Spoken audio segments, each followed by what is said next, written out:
So, I may have mentioned it in passing to most of you here, but, for the video, I'll say, ever since getting back from Ethiopia, I started to get back into writing a verse a day. In the morning, I wake up about half an hour earlier than I normally would, maybe an hour earlier. And I decided a while back that I was going to do a verse a day in the Psalms, and I just kind of fell away from it. So I picked it back up recently. And, not every day is just jumping off the page at you. Not every day is, some fantastic revelation, but I persevere. I continue to make myself, for lack of a better term, I make myself do this because it's important.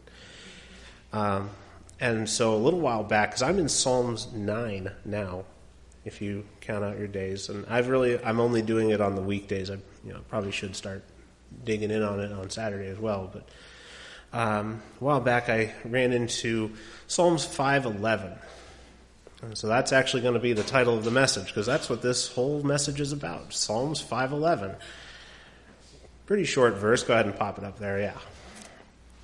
But let all those that put their trust in thee rejoice. Let them ever shout for joy, because thou defendest them. Let them also that love thy name be joyful in thee. It's a pretty positive verse. If you really, really look at it, and it took me a little bit on this one, and I wrote stuff down, and it's probably one of the bigger chunks of notes I have, and I actually take this iPad from my schooling, and I have a little pencil that I can write on the notes app, and I hand write that verse, and then I start to break it down the way I enjoy doing with my word studies and things, so there's always room for a good word study. And so I kind of had half of this message already written, and I dug into it again Sunday, and we'll see where it goes here. So the thing I kind of lean on a little heavily here is something called the law of first mention. And most of you know what that is. It's basically the first time that Hebrew word pops up in scriptures, there's sometimes a meaning attached to it. And I got a pretty good handful of meanings out of this one, so I thought it was very interesting. When you start writing things, you start looking at it, and you go to the commentaries, and you go to the concordance, and you look back and you go, huh, you get, that tells me there's something there. And I said, huh, about 3 or 4 times on this one. It was pretty cool. So that first statement, but let all those that put their trust in thee rejoice. Trusting in God and rejoicing. This is easier said than some days, especially when you feel like you're in the valley. The context, let's see. Yeah, especially when you feel like you're in the valley and you're not on the mountaintop, you're kind of really down low. But then the Bible tells you should be rejoicing, and it's like, well, I'm not in a good place to be rejoicing. No, that's actually the best place to be rejoicing. The word trust here means to confide in. That's pretty simple. To make a refuge. The first time this was mentioned was Deuteronomy 32:37. We're actually going to start at 36, just for context's sake.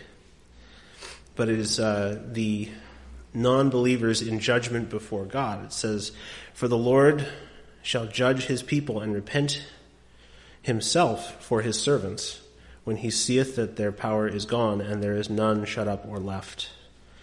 And he shall say, where are their gods, their rock, in whom they trusted? There's the word right there, trusted. Which did eat the fat of their sacrifices and drank the wine of their drink offerings. Let them rise up and help you and be your protectors. So basically, it's God saying, well, you relied on all these other false gods. Why don't you rely on them now in the day of judgment? And we must understand that trusting in God, because that's what this word is, really is trust. Trusting in God is letting him take over our lives and allow us to lose control. And really, that's a difficult thing for pretty much everybody, including myself. The next word here is rejoice.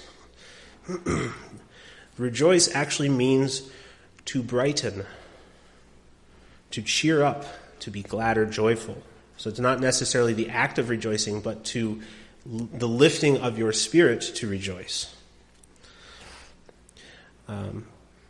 So it kind of reminds you of what was it, Dennis Prager? He said, if you're not happy, fake it, and you will be.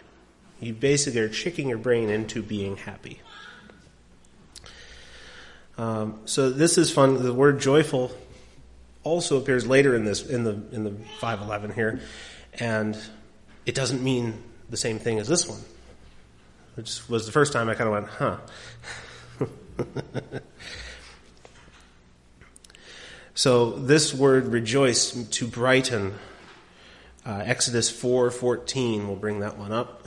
Context is that Moses is being commanded by God to go to Pharaoh and speak, and he's making all the excuses that he can. And he says, is not Aaron the Levite thy brother? I know that he can speak well, and as also, behold, he cometh forth to meet thee. And when he seeth thee, he will be glad in his heart. There's the word again, glad.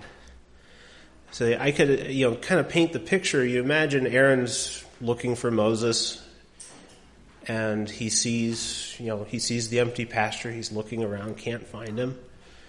And so he starts searching inside wherever, in the area. And you start, if it were me, you start to worry, like, what happened to him? Is he okay? Did he fall down somewhere? Did he get hurt? Did he get attacked by somebody or something? And then you see him and you're like, oh, there he is. That lifting, that rejoicing, that was the gladness, I believe, that Aaron had. It's a good picture. I like that one. So the statement that I have for that first section is, let all those that put their trust in thee rejoice, is good for our soul, the brightening of our soul. The next part, let them ever shout for joy because thou defendest them. Shout for joy, singing aloud, worship, cry for joy. This reminds me very much of the praise and worship we have in Ethiopia. That was a lot of loud crying, a lot of crying for joy. And I know Pastor is actually, I wasn't planning on Pastor being here, but I point at him because he's there. Pastor has spoken before of the time that he was so full of joy you couldn't beat it out of him. That's the kind of joy that we're talking about. The first mention of this isn't until all the way into Leviticus, which I thought was very odd for joy to be found in the book of the laws. Levitical law, chapter 9, verse 24. There came a fire out from before the Lord and consumed upon the altar the burnt offering and the fat, which when all the people saw, they shouted and fell on their faces. I'm not going to shout. I've given up shouting. I like my throat. But that's that. It's, again, another picture of just, they took all this time to build the temple. They took all this time to fabricate everything with their hands. And they took all of the animals they had and they sacrificed all of this to God as they were commanded. And this, supernatural thing happens. And it freaks them out. For lack of a better word, again, it scares them almost, but it's a good, like, wow, type of shouting. The act of shouting here is that overwhelming reverence and awe. There's a boldness to the statement that calls for us to always be shouting for joy. How and why is helped in the follow-up statement in this sentence, in the psalm. Thou defendest them.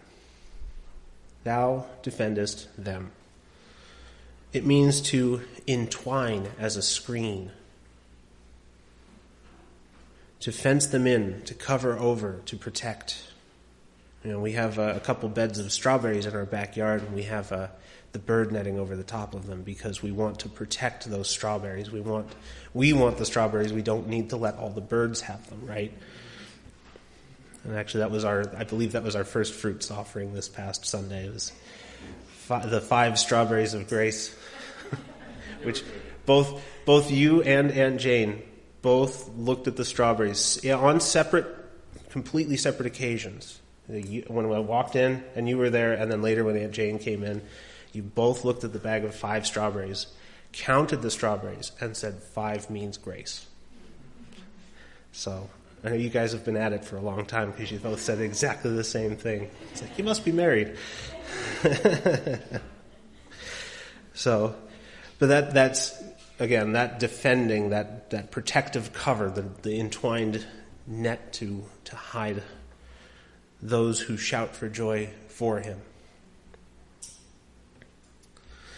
And we go once again, to the law of first mention we see in Exodus 25:20. And this is actually, again, has something to do with the temple. It is describing the wings of the cherubim and how they are designed on the Ark of the Covenant. Later in chapter 33, which I did not put up there, I don't think, God says he will pass by Moses and cover him with his hand so that Moses may see the back of God. That same covering, that's the exact same word. The exact same Hebrew word. And actually, as a little side note and a teaser, the kids have been working on a thing, and I decided, you know what, I'm going to mention the Ark of the Covenant. I might as well have the Ark of the Covenant. I'm touching it, and I'm not blowing up, so it's only a replica.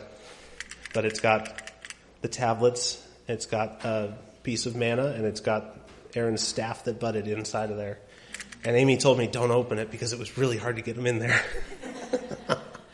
So, but the covering of the wings of the cherubim, so right inside of here is, kind of that seed of God. So that's a little teaser as to the Bible bricks set that we got for the kids to put together, and I think we're going to ask about a presentation for that. So I hope we can do that. Okay, on to the next one. Let them also that love thy name be joyful in thee. There's that word joyful again, but this time it means something else. So love thy name, to have affection for the name of God, to be loved as a friend. So the Greek in this would be equal to a deep, affectionate covenant love. The first mention of this is a strong one in regards to Abraham taking Isaac up to the mountain to sacrifice his son, which is, I don't think I put this one in either, is Genesis 22:2, if you want to reference that. The implication that I'm seeing here is one that we love God in the way that we would do anything for him, including sacrificing the things that we hold most dear to us, even the things that he's promised to us. And if he asks us to give those things that he promised up, we still can accept that and do that because we have that affection for him alone. The first mention, like I just said, I just read that part. Loving the name of God would mean to love his character, to love his word, which is part of why I decided I wanted to do this. It's for myself. There's no bragging or, hey, you should all be doing this type of thing to that. It's just, this is what I decided I'm doing, and I feel like it's worthwhile.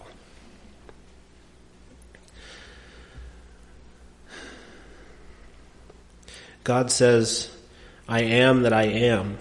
And this is what we love about him, because he's not the I was. He's not the great I was, he is the great I am. It is current, it is present tense. To be joyful in thee, we're getting towards the end of it here. To be joyful in thee. The word joyful, this one specifically, was really only used about 8 times in the Old Testament. It's used to show a physical action, which I thought was very interesting. This literally means to jump for joy. which again, we can reference Ethiopia and their worship services. Josiah's nodding his head up there. He understands. So, this is my last first mention. 1 Samuel 2:1 is the first time this comes in. What's 1 Samuel 2:1? It is the prayer of Hannah. And if you take the time on this one and go back into the first chapter of 1 Samuel, you'll understand her heart and her spirit in why she said what she said. And it's the first verse. It's the first thing she said. My heart rejoiceth. Right there. My heart leaps for joy in the Lord. She was, if you look again back at the first chapter, she was being put down for not ever having kids. She was put down for, just feeling like she's being cursed, no matter how much her husband loved her. Do I not treat you as if, what is it, 10 sons, something like that? I read it but her heart was still so downcast when she got that promise, and she gave. This is after she gave her son to the priest. This is after she gave Samuel to the priest, that her heart was leaping for joy, because she was able to deliver the goods, as Frank says. All that's left is to deliver the goods, is what he told me when we bought our tickets to Ethiopia. All that's left is to deliver the goods. And he's delivering the goods once again. So, but that's that joy that you're physically leaping for joy. It is you're joyful in the name of God with your body.